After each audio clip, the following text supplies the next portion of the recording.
Bismillahirrahmanirrahim. Assalamualaikum warahmatullahi wabarakatuh. Lancar dalam bergaya tuturnya, bahasa yang indah. Begitulah sejarah Islam mencatat sosok wanita muslimah yang bernama Khawlah binti Tha'labah bin Asram bin Fihr bin Ghanam bin Auf.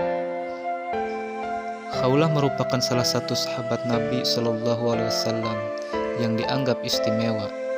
Bagaimana tidak, aduannya kepada Rasulullah SAW mampu menembus langit ketujuh. Khawlah menikah dengan Aus bin As-Samit bin Qais.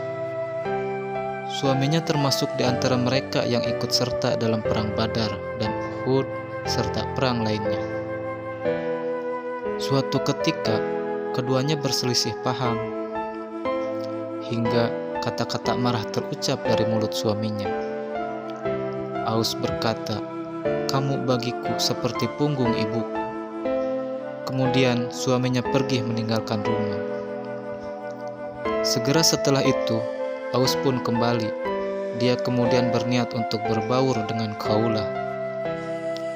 Namun, wanita itu berusaha untuk tidak memenuhi keinginan suaminya yang telah melakukan zihar padanya.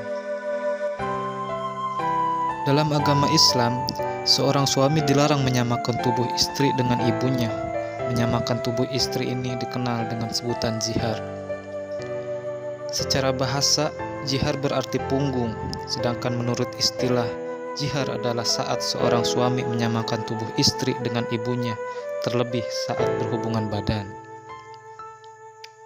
Khawlah orang yang cerdas. Dia menolak bukan tanpa alasan.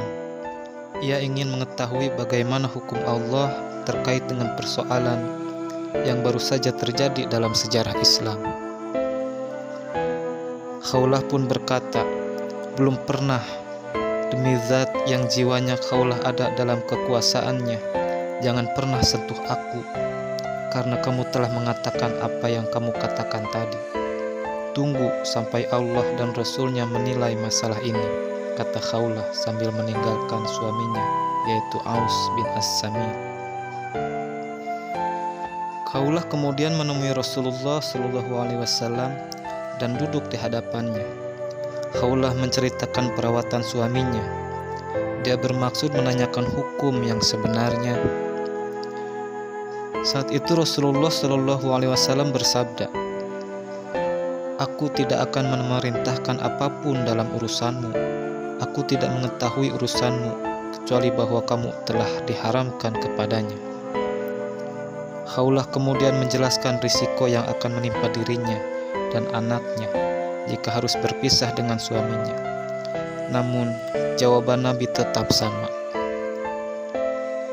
Wanita itu juga berdoa dengan mengangkat tangannya ke langit. Di dadanya berkecamuk perasaan sedih dan duka.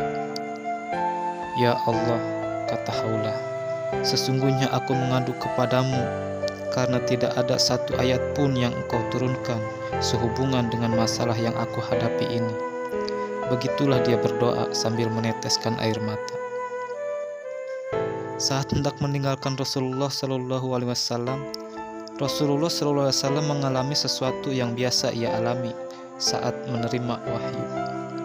Setelah itu, Nabi SAW pun bersabda, "Wahai Khawlah, Allah telah menurunkan wahyu tentang kamu dan suamimu."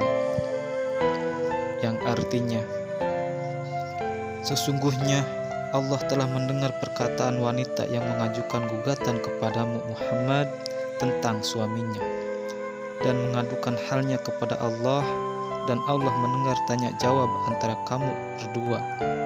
Sesungguhnya Allah Maha mendengar lagi Maha melihat. Orang-orang menjihar istrinya di antara kamu, menganggap istrinya sebagai ibunya, padahal tiadalah istri mereka itu ibu mereka. Ibu-ibu mereka tidak lain hanyalah wanita-wanita yang melahirkan mereka.